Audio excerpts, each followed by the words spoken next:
Good evening, everyone. Thank you to be already online. Let us know if you can hear properly us. And tonight we have really a great guest, foreign future, Pavel from Czech Republic. Great YouTuber, but not only, is a really great traveler, great person. Thank you, Gaddafi Enduro, already. But let's introduce Pavel, far in future. Hi, Pavel. How are you? Hello, everyone. Greetings from Tunisia. I made it finally. So far, it goes pretty good. Pretty good. Yeah, pretty good. Yeah, you will tell about, guys. He had a fantastic adventure in Tunisia. Let's say like this, but is safe. Is there. You are enjoying the sand, correct? So, Well, I have not actually seen too much sand because I spent oh, some time with the bikers in the north of Tunisia, and that's effectively green. And when I arrived now down to Sahara, I arrived in almost like 8 in the evening, so I haven't seen anything. So that was quite nice. nice, So it's gonna nice. be all surprise for me. So, That's my Ladena, mom. That's my fantastic. Ciao, mom. mamma. Ciao, mamma. Hi, mommy. Ciao, mamma. No, great, great, Pavel. For the people that doesn't know you, if you can do a short introduction about you, about why this nickname, where you come from, and after we go really more in technical, let's say. Mm. Let's go technical after that. Okay, so Pavel from Czech Republic. As you said, I have been traveling for not that long, since actually 2013, when I got my first motorbike, which was CB 500X. Wonderful motorcycle, actually, for the beginners and for the girls and for people short like me. Absolutely amazing bike. And I lived in London for a very long time. That's the reason I speak English. And I have traveled on the CB from the UK to India, the southern route. Um, Wow. and yeah. That was effectively the big trip, the first big trip with the bike. So we started that time with my girlfriend in the UK, went all the way to India through Iran, Pakistan, down, and then went back. It's really funny story. I mean, the presentation for that trip takes like 3 hours, so let's not do that. But it was really interesting that we planned originally the whole trip for 5 months, and it was going to Indonesia, and it ended up to be 14 months, and we never made it to Indonesia. Actually, well, Sharka did it, but I flew back. I flew the bike and myself to Kazakhstan, and basically have been camping through Central Asia back home. So Wow. that's how travel plans kind of evolve. You plan 5 months and you end up on the road for 14. Um, and yeah, so that would be probably one of the big trips. And on the way back from India, I went through Balkans, and we can talk about it later. But Yeah. um, and that kind of brought me to Albania, where actually now 3 years almost later,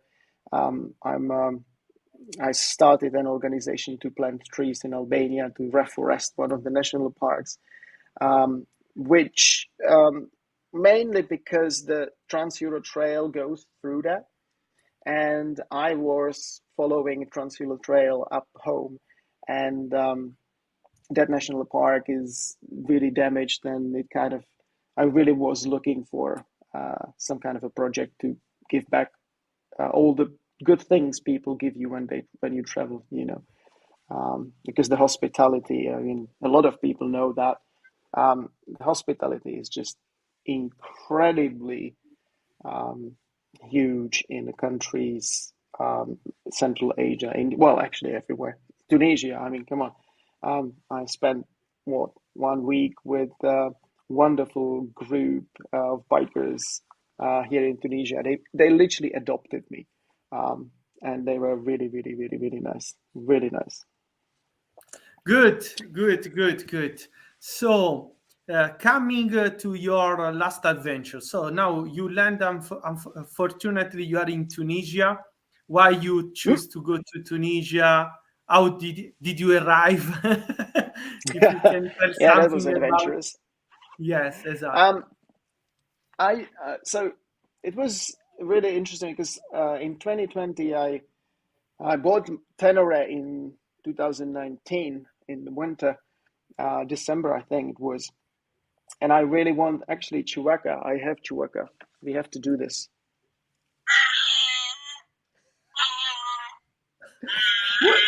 That's the Star Wars thing.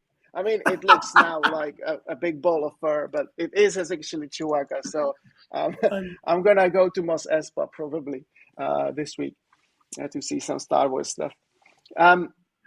Yeah, so I bought the Tenere and I wanted to go to South Africa. And before I kind of wanted to do this big trip with the brand new motorbike, I really didn't feel right. So what I wanted is to test it. And I planned to go to Morocco and a little bit of Mauritania and then go back and then go to Albania to plant trees. And that was 2020 winter, February. And I reached Morocco February 2020 and Corona hit. And I left Morocco in 6 months, I think, because they closed the border.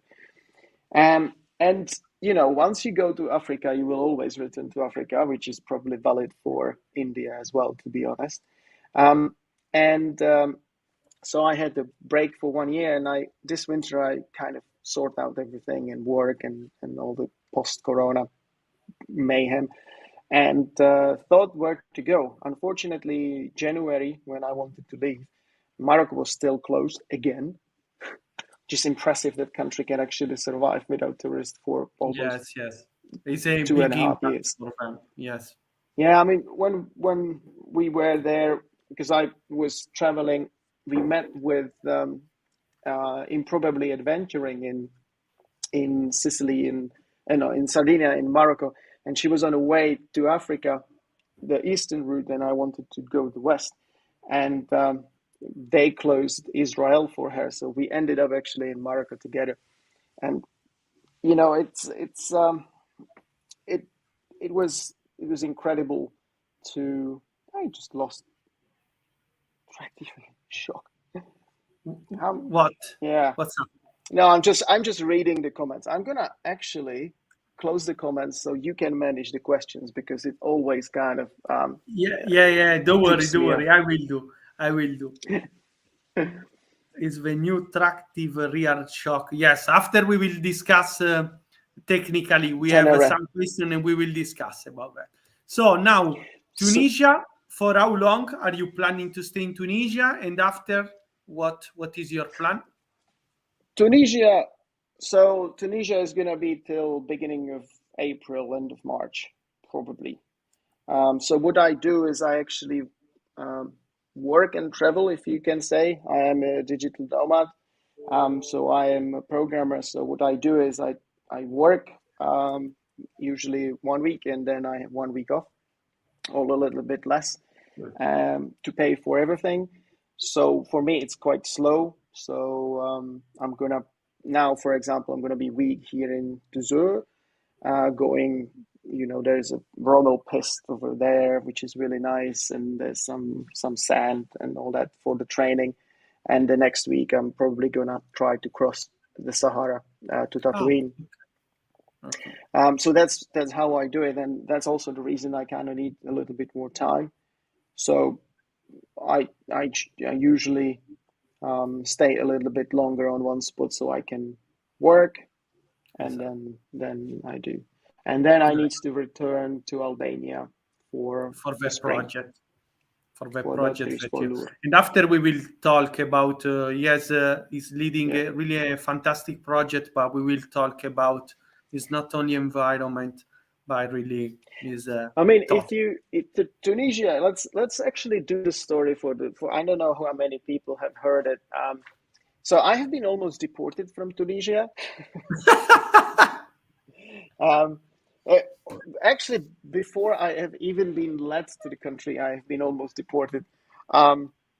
Technically, I was deported, but the whole story is that um, because obviously of Corona, it's really interesting because before COVID, you could enter Tunisia even without almost anything. You know, that was Anything. really, really open IT, country, correct. absolutely perfect. So if you wanted to visit Africa, it was perfect, perfect place. And now with the Corona, it got a little bit more complicated. Although, and I picked the worst time to travel to Tunisia because it was a combination of Italians got paranoid and got their own rules, and obviously the Tunisians kind of played ball. So my first ticket was from Genoa to Tunis. I think it was the beginning of Feb. And I arrived there. I was kind of checking with the locals and with all that, and I just missed one piece of information. And they didn't let me on the ferry in Genoa, the GNV staff, because they were kind of repeating that I cannot have booking.com hotel stuff, and I have to have some receipt that I paid my hotel, right? So I was like, okay, well, whatever. That's how I ended up in Sardinia for a week, sorting out all the papers. And then I did my non-refundable hotel booking, what they wanted. I booked the return ticket, which was the problem, and tried it again from Sicily. Also, when you go to Palermo, please, guys, park your motorbike in the garage, which is safe. Not me, like me, stupid foreigner in Palermo on the street. They stole my mirrors in 10 hours. Wow. Wow. Sorry about. Nah, it's so funny because you travel across the whole continent and nobody ever stole anything from my bike. And I parked my bike in Palermo for 10 hours and my double take mirrors are gone. I mean, that was fun. So I tried to get to Palermo and with the Grimaldi lines, and that worked because I had so much paperwork for them ready. And the lady on the check-in was like, "Do you have a COVID pass?" And I'm like, "Yes." And she gave me a cabin and sent me. And I'm like, "What? You don't want to see all that paperwork?" And I was almost sad that she didn't. But then, obviously, on Tunisian side, for some strange reason, they really wanted to see the return ticket, Also, and they wanted to see the hotel booking for the whole duration. So, as the rules are in Italy till 15th of March, you have to have um, a return ticket and you need to have a hotel booking from the time you arrive to the time you leave. So, obviously, that makes it a little bit stupid. But what you can do is exactly what I did is that you book a hotel for 4 days and a return ticket in 4 days and you just never return, right? Unfortunately, and it's really interesting because GNV website now have been updated with the correct information after I complained. You need voucher or something. So at the police office at the port, they will ask you for effectively an invoice from the hotel that you paid your hotel. It's not enough to have non-refundable booking from booking.com. You can book it on a booking.com. you need instead But the receipt from the hotel. yeah, you need the receipt from hotel. If you have a receipt from your bank, they will not accept it. It needs to Oh, be a wow. receipt from a. Yes, yes. That's the problem because I had a receipt from my bank that I paid it. Now they want to see it from the hotel. So what you need to do is effectively book it for 4 days, write an email to the hotel, say I need voucher, say the word voucher, and they will know what to do, and they will give you a PDF. You print it. Everything needs to be on a paper. print it, and then it's going to be easy peasy to get to Tunisia. They stamp you, and they give you bike permit for 90 days. So you have 90 days of visa as a European citizen, and you have a permit for 90 days for the bike. It's kind of a little small green paper. Sorry to interrupt you, but after 15 March, this cinema will be stopped or will continue? It depends on Italians. Okay. So depends of Italians, not depends of Tunisia. Okay, clear. I mean, it's really strange because this restriction, for example, is not valid. There's no restriction to travel to Tunisia from France. So there is another operator. So from Italy, you have GNV and you have Grimaldi lines. And from Marseille is also CTN, which is Tunisian ferry operator. It's a little bit more expensive, but the ships look actually quite better. And what you can apparently do from France, from Marseille, to travel to Tunisia without any restrictions whatsoever. So it's all Italian kind of stuff. No, thank you, because this anyway is useful, because I know already some people that will go by end of March, and I will let them to check. But so really good, and thanks a lot. It's really interesting,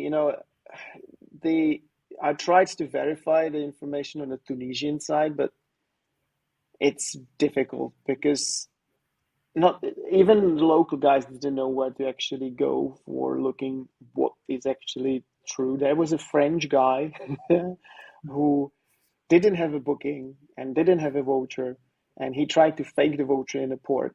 Oh, that didn't go very well, and so he was deported.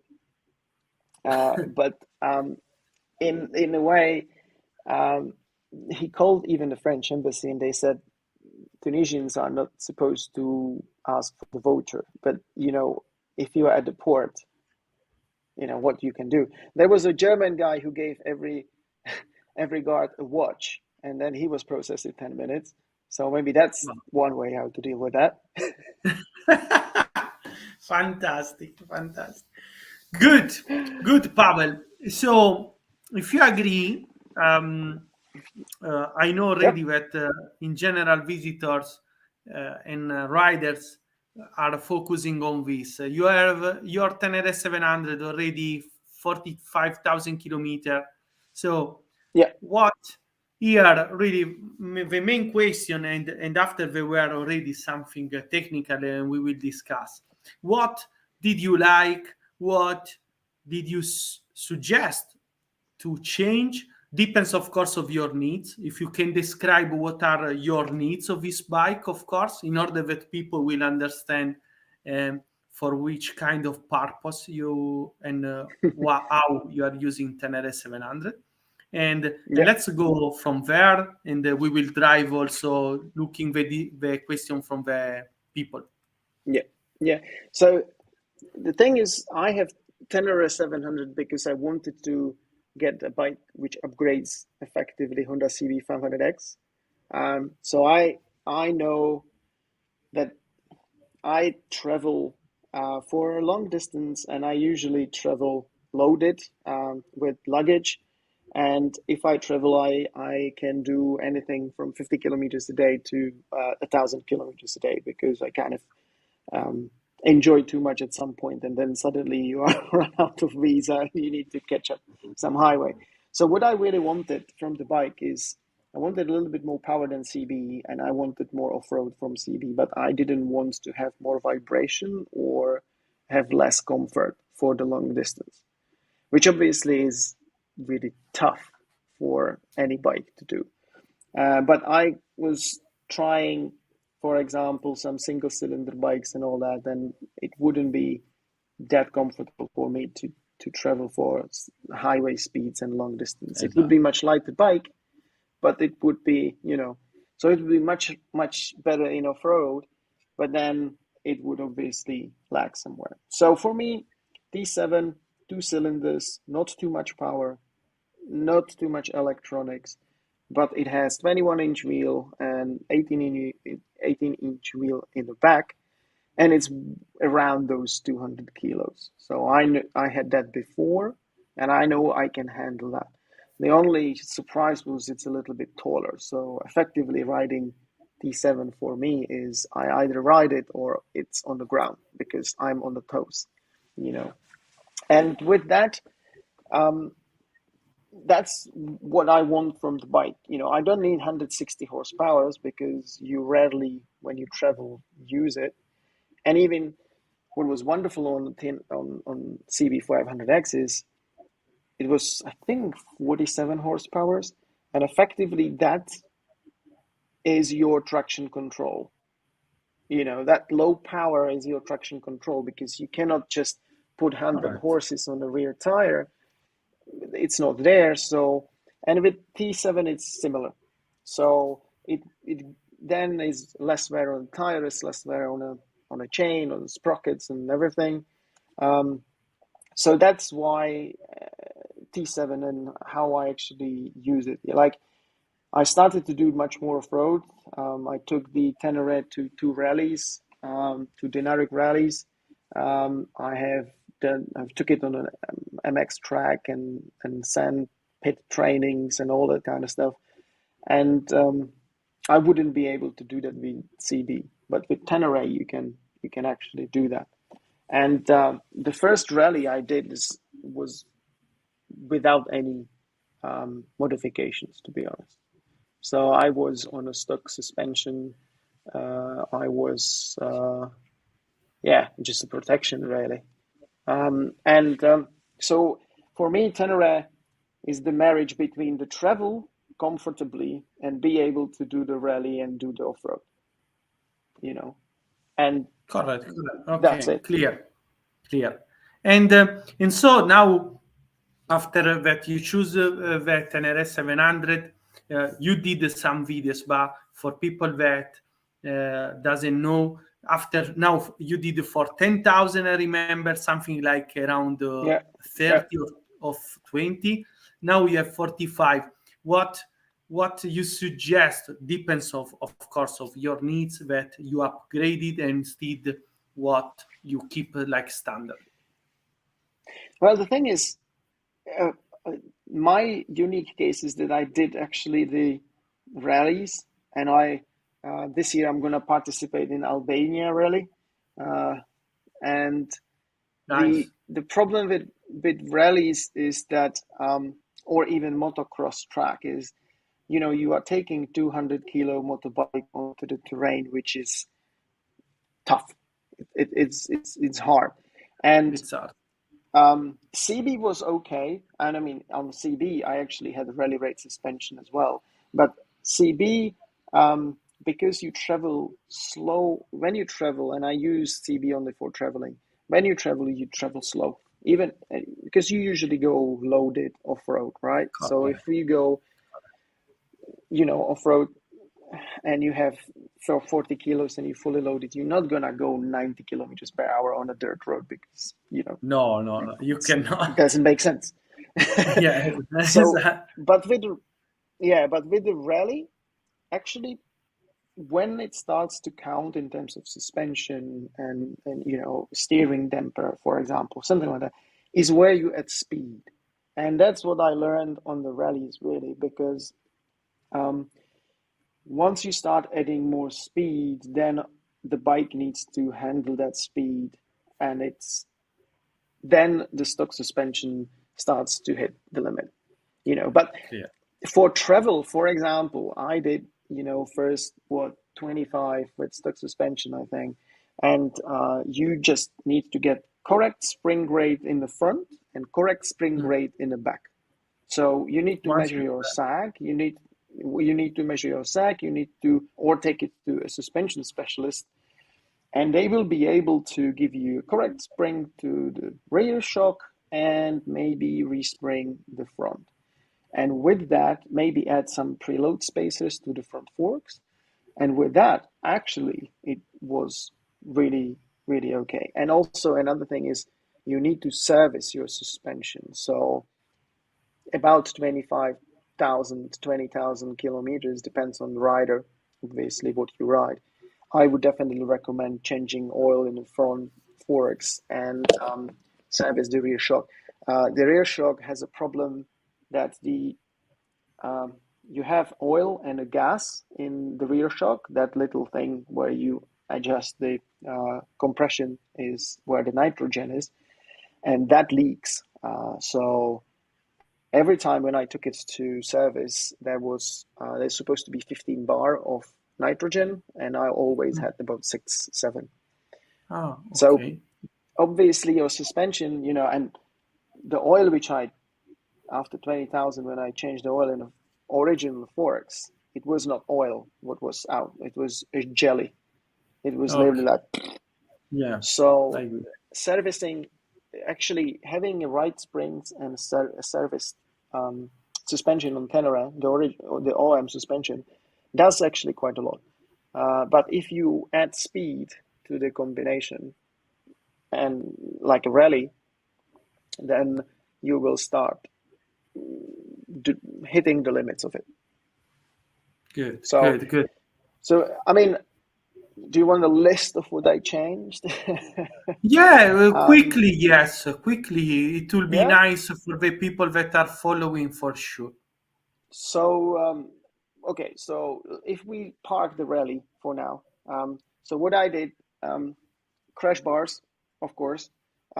I do recommend crash bars which have a crossbar in the front. If you have only something which is like this, and it doesn't have a crossbar in front, it's just gonna Ah, do that, okay. you know. Yeah, Um, yeah, so I have crash bars. I have obviously bark busters. I have some heated grips. I have a tire pressure sensor because I used to have. Actually, this is my first trip with tubes, so I had converted it to tubeless. Um, so I have that. I have a little teddy. Well, it's not a teddy bear, but because the front shakes, I have a yes, little yes. The fluffy anti-shock. Yeah. thing. Yeah, that was a little bit annoying. I experimented with the low seat, but it doesn't change much. It didn't Mm, really help me a lot. So yes. I now have a low seat, but I added that cool covers is called. It's kind of like Yeah. a mesh thing on the seat. Yeah. So so you are not that sweaty down there, Yes. which is really good for warm weather. Um, I have a rack in the back. Um, what else do I have? Then obviously I have the front suspension and rear suspension from Tractive. I have the open cartridge um, in the front. I didn't go for closed cartridge because it's more expensive and I don't actually need closed cartridge. And the problem with the closed cartridge is because there is a nitrogen, you kind of have a little bit more problems servicing it. The open cartridge can service almost anyone. Um, but on the other hand, if you depends how you ride, what you ride, and the rear shock is tractive. Um, and so far, Marcus is asking about, Yeah. how's the shock. Um, I have not been able to do that much of off road to tell how it behaves off road. What I can say that on road it does make a difference. It tracks much better, um, and also it handles the weight of my luggage much better. Um, which I posted on Instagram. If you put the rear shocks, the two of them next to each other, you can see how much more um, beefy the Tractive is. It's built in a much more to take much more abuse. You can see that clearly. So that's the suspension. One a little bit controversial item is the steering damper. Um, that is purely for the rallies. Uh, I mean, a lot of people swear by it that um, it saves you can save you from crashing. To be honest, it's more about the fact that so steering damper basically prevents the front wheel to move too much. And Yeah, if you hit exactly. the obstacle, you have a Stones. stone. Yeah, you have a stone, and your wheel goes like this. What it does, it deflects it, and so your handlebars do this, right? So Yes. it manages that action. When it's really useful is if you have, let's say, 6 days of a rally, and you ride like Dinaric rally was stones, a lot of that stones. So it eliminates that shake, which means that it saves your muscles, right? Correct. So because you still need to, even if you have a good body position, you still need to have some input into the handlebars. Clear. So it kind of saves the energy for the next days. Like, and so I think it's a luxury item, really, especially with the price. You're looking at from 500 to 800 euros for a steering damper. So that's what I did. I don't have a tank. Um, another socket for traveling. I I have don't my remember own. the muffler. If you move up the muffler or you keep Ah, down. yeah. So obviously, because I was training, I dropped the bike so many times that Mm. the exhaust, the muffler, got squished against the swing arm and Esatto. scraped the swing arm. Um, so at the point, I bought Tenere 2019 December, so there was not that many options out on the market. Yes. So what I have is a custom made pipe with a Scorpion exhaust. So we have lifted it up, and because I knew that I'm not gonna, sell the Tenere very quickly, I just let the guy to cut the frame and weld everything on it, and that's it. And now it holds really well. I've been without the rack and it fell on it, and it's okay. No. So that's it. Um, now actually, Footbags. Footbags. somebody, Did yeah, I you? just wanted to say Ah. somebody gave me a Footbags because they bought the Ah. Footbags and they Okay. didn't like them. So I got a gift from one of the fellow riders on the rally, Footbags, and yes, those are really good because the Yamaha ones, the problem with them is that they they are not that sharp as they could be. And effectively, for example, I had a big problem with them on a rally. I hit the puddle at high speed, and the water. I didn't lift up the front wheel enough, so it still hit the water, and basically the water knocked off one of my foot off the Oh foot wow. pegs. So I was kind of flying like that on the bike, um, which was not that nice. So foot pegs definitely foot pegs with some slugs. They call them Okay. slugs. These little screws. Uh, Yes. they they should not be. So you see that some of the foot pegs have like we should maybe Google that. Some of them Yeah. have that like a little stud which is like this and then like that and this. Clear. Clear. That is too sharp. It's gonna kill your boots in a minute. What you want is just a flat one like Yes. that, Clear. and you just screw that. Clear. That will still give you a lot of traction on the foot, but it's not gonna destroy your boots. Good. So You- I think I that's have it. one question. Obviously, obviously hand guards. Oh, Yes. one thing I have. I have a Camel ADV clutch extension. Ah, Lever. yes. To have more sensibility. Yeah, because I don't really know.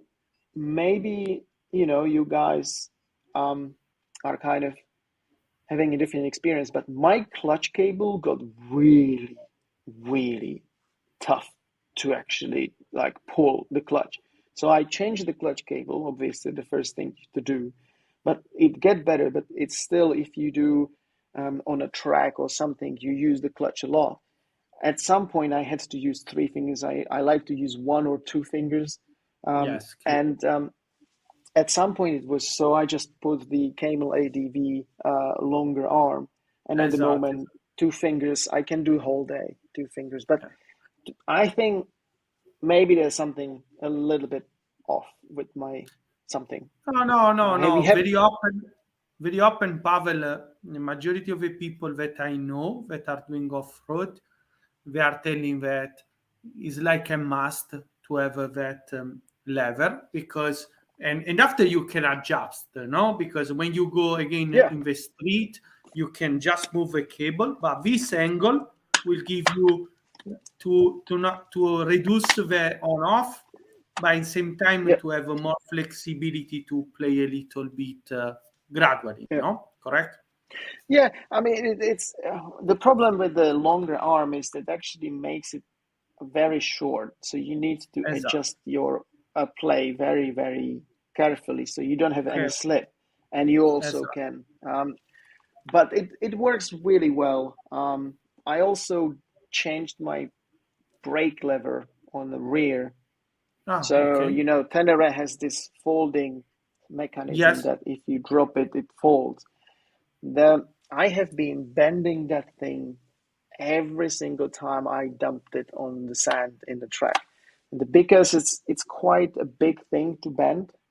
So when Correct. it drops at speed, it kind of grabs it Yes. and so I just cut it off and put the same thing they have on a motocross bike, which is like a little triangle, and I just welded it on, and it Yeah. literally kind of cuts through things. Cuts. Yeah. Because you did the Um, sharp. Yeah. One point, Pavel, about tires. Tires. Which kind mm, of tires? And like he's asking Marcus, and if for Tunisia for the sand you use some specific one. so I'm really, well, how to put it, tire barbarian. So most of my tires are actually secondhand, and people give me tires, and I look at the tire and say, "Oh, it is round and it has rubber," and I'm like, "Oh, that's gonna work." Um, but for Tunisia, I got actually as a gift Mitas E13 Rally Star for the Nice. front, which is kind of really nice, It's a nice one. aggressive, but on road it can actually do stuff.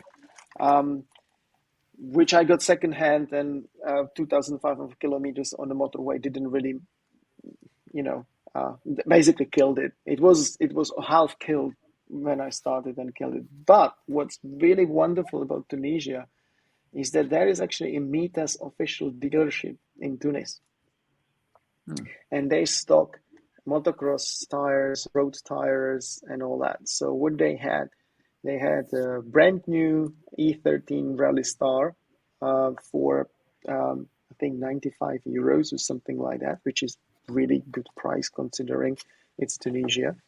Um, and on a rear, I have now those Tractionator, Okay. which is gonna be quite okay for the sand, and it still is okay for the Tractionator. You can actually flip the orientation. So if you want it, and in one direction it has this kind of like a cup like that. So when it goes, kind of grabs, and on the other side it has like this. So it's a little bit different. So Clear. that's what I'm gonna try in the sand. What is really interesting is that if that's not gonna work, or you want something specific for sand, Motos Tunisia, Mitas Tunisia do have the specific sand rear tire. Ah, wow. Yeah, Okay. he showed me. He showed me they have it in stock there in 140/80, and it's again this kind of like shape like this. So I think it was like that. Yeah, and he said that specifically from Mitas for sand. How much? Um, Do you know how much money I they did, were I did, asking? I Okay. didn't ask for that one, but they have they have very similar prices as in Europe. I mean, if you add like 20, 30 euros on top of the price in Europe, you will be on that. And and they are fresh tires. So Good. definitely, if you need tires, um, I would recommend to get in touch with them on Instagram or better on Facebook, and Nice. they will be able to get you Good. tires. So Marcus is waiting some shot from the drone from you, and he's yeah, I understood. Okay, everything Tenere. Good, Marcus. Let's talk later. Good. And Drone Pavel, is illegal, by the way, yeah, in there Tunisia. is illegal. Yes. Oh Yes. wow. Yeah. So if you come to the country with the drone, please smuggle it, because officially if customs find your drone, they will not confiscate. Well, they will kind of confiscate it, and they will say you have to keep it here until you get a permit from our government to use it, which takes Yeah. 3 months. So um, I'm Yeah. not gonna use the. I mean, local guys said that in Sahara maybe, but be very careful, and elsewhere don't do it because they are really illegal, and you have Very, really. a lot of police. You have a lot of Yeah. police around Tunisia, so don't Good. play with it. Pavel, good point. I have one question instead, coming back about travel. Uh, Mm. Here, the world is divided in two kind of riders who use the rigid bag and who use the soft bags. Tell us your opinion about, because this is one of a specific question that in general is raised to all global trotter like you. I never had a hard bags, and I'm not sure if I mean I always struggled with the soft bags, and I probably never will have hard bags because I have seen many bad accidents with the pillions. So usually for the rider, it's not that of the big problem, but for what I saw is really bad break, very badly broken legs of the girls who were sitting on the back Exactly. because they just didn't manage to jump out of the bike, and yeah. So for me, it's um, it's really about the safety for the other people really, and also what I like about soft bags is that they don't they don't tend to break when you crash. Mm. They kind of because they are flexible, they absorb energy. Yes, And correct. what we want some system which absorbs energy. And what I like Exactly. is usually also the brands which are easily repairable. So, for example, now I have Turkana, and they are very basic materials and very. The straps are absolutely basic, and you can replace almost everything on the bag. Nice, nice. And Turkana actually designed that bag in order to be repairable almost anywhere in the world. They are South African company, so they kind of know probably how it works in Africa and what you can repair.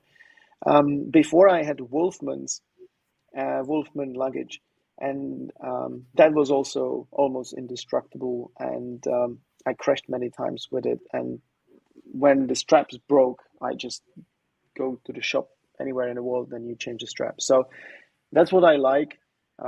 Welding aluminium is not impossible like around the world, um, but it tends to be only available in the bigger cities.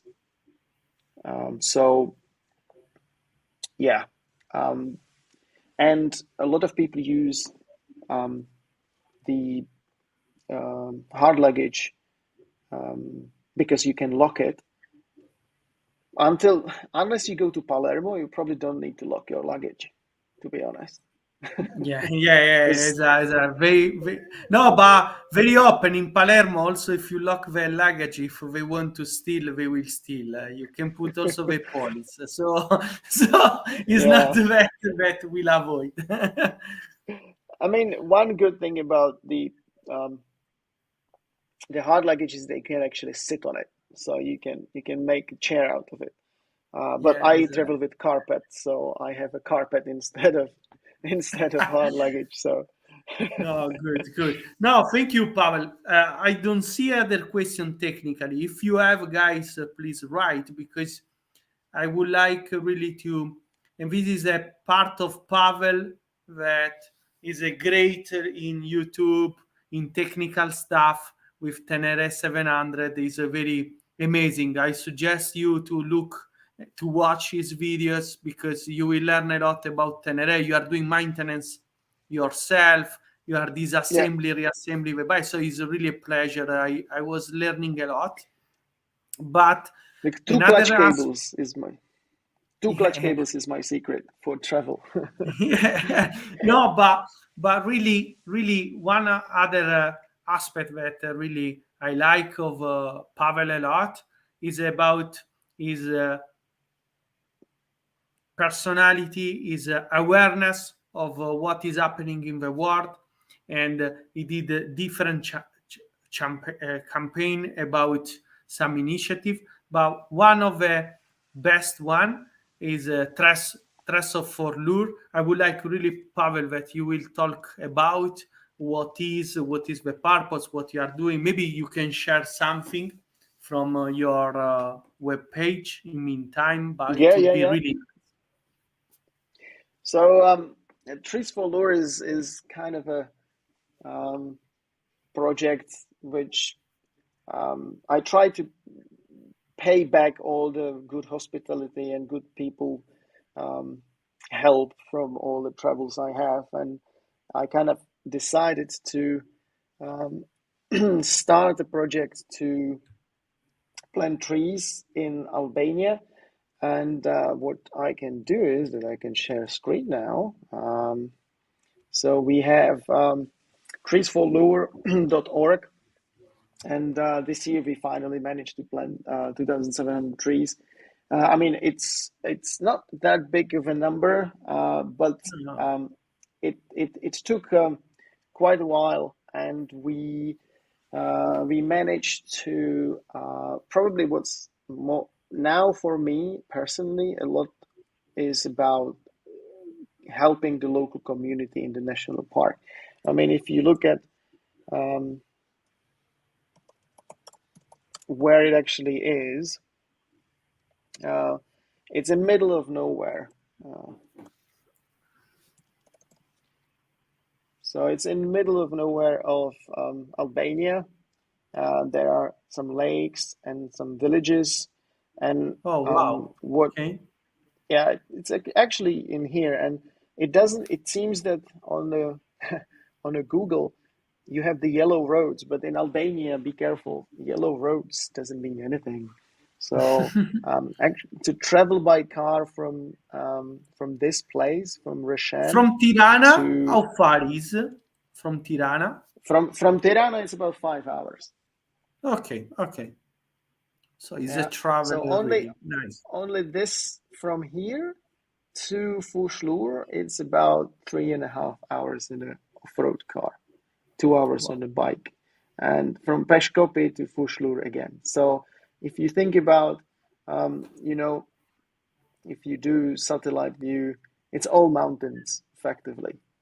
nice. So what I really like, you know, that's basically all mountains. So what I like about Trees for Lure is that we managed to start pumping some money back to the community, and we employed local people to help with reforestation, and we are kind of trying to again um, start doing a forestry in the sense that they will get money from actually building up the forest again. Rather than cutting it, they will be able to get some money. We distributed almost half of our budget on actually on the local economy support. And just to put it in perspective, we paid probably about, I think we paid about 250 per guy for like 3 days of work, 4 days of work. That Nice. is equivalent to 2 months of their Exactly. living expenses.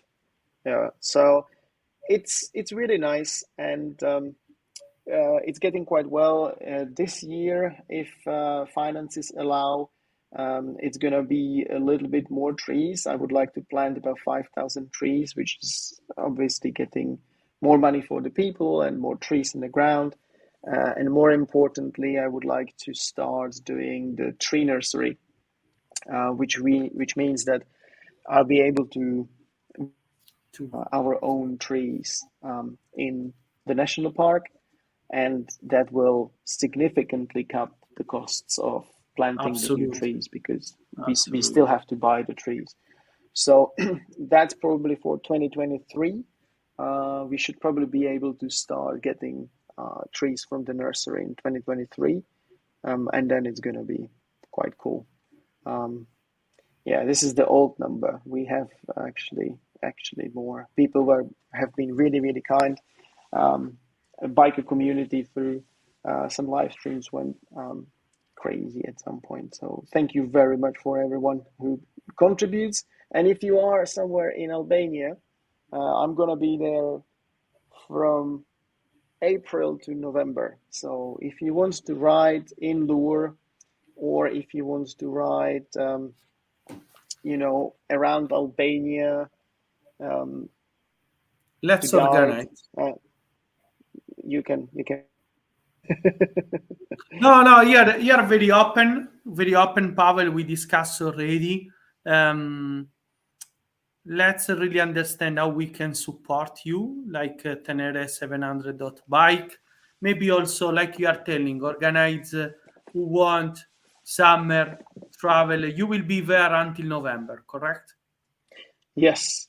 So I'm probably not gonna be there all the time in Lure, but definitely around, Tirana, Peshkopi, where we have, because it's really nice to just ride around. I can show people and places where we planned. Also, the Lura National Park, which the Trans-Euro Trail goes through. So effectively, if you look at that. Sorry if I interrupt you, but I want to be sure that the message is clear also for the people. You plant in a location very nice, that also we have a Trans-Euro Trail, so an off-road that is crossing all Albania. And so for people that has a nice, that want to do off-road, is also an experience nice to drive a bike in that areas, correct? Yes, this is how the area looks like. Wow. Look, guys, we have to organize something and to go there. So that first picture was in May or spring. This is autumn. This colorful, it's in the autumn. And if you come to Lure, it is really, and the whole Albania, to be honest, is really great in the shoulder seasons. So I would probably say May. April, May, June. June is a little bit too hot. And then September, October, November. This is November, actually. So you can see this is November. This video was for November. Oh, wow. Yeah, this is the beginning of November, because we can plant only in early spring, and we can plant only end of October, beginning of November, because of the temperatures and all that kind of stuff. So, that's weather looks like. Hold on. Pavel, help me. Go on. If someone want to come to do tourism, and same time, of course, support with some donation to you, and maybe also help. Where he has to travel? What is the most convenient way to go there? From Croatia, Croatia to directly Montenegro, or by Bari? What do you suggest? It really depends where people travel from, but okay, come on, terrain. No, I don't want a terrain. There are effectively two main routes. Sorry for all the pins. No, makes sense. So what you can do, you can either go on the coast from Croatia to Montenegro, and then you arrive to Albania to Shkodër. That's a lot of people do that. if they, for example, go for the first time to the Balkans. What you can also do is you can take Trans-Euro Trail through Bosnia and Herzegovina, which is absolutely wonderful. And it's like a fast gravel roads. Then you can take the Trans-Euro Trail Montenegro, which my friend Ivan does. And that's probably one of the most scenic ones. And then you will arrive again from this border. Other people who, for example, don't want to travel all this distance from Europe on a bike, they take a van and they kind of, especially from Czechia, Slovakia, Hungary, they go this way around to the north through Serbia to North Macedonia. Okay. Because it's faster. It's faster and the highways are cheaper. So they put the bikes on a van and they go this way and they end up in Dibor here in Peshkopi effectively. And then you can go to Lure.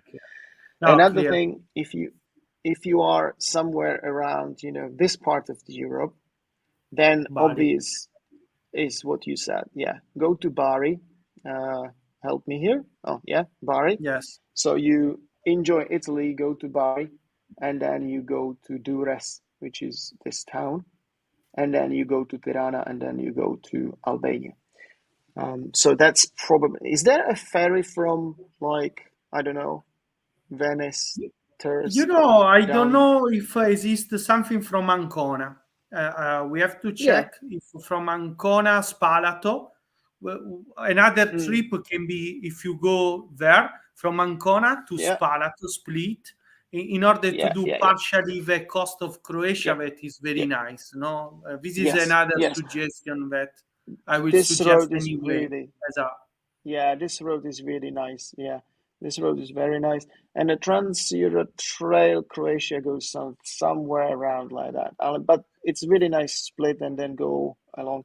The only problem in summer, that's also the reason why shoulder season is good.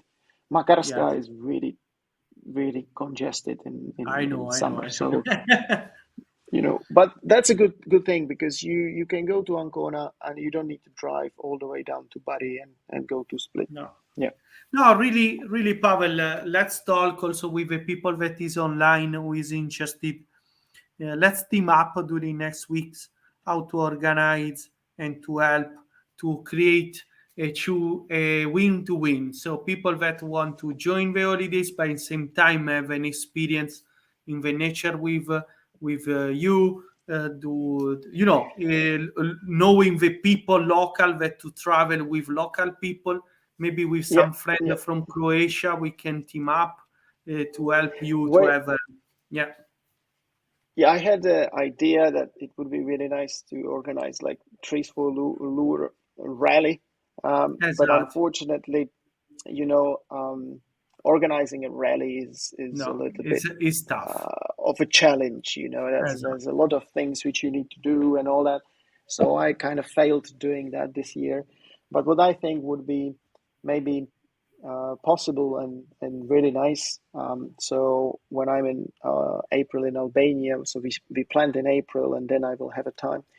It would be probably really good to organize maybe something for September, October, November. Exactly.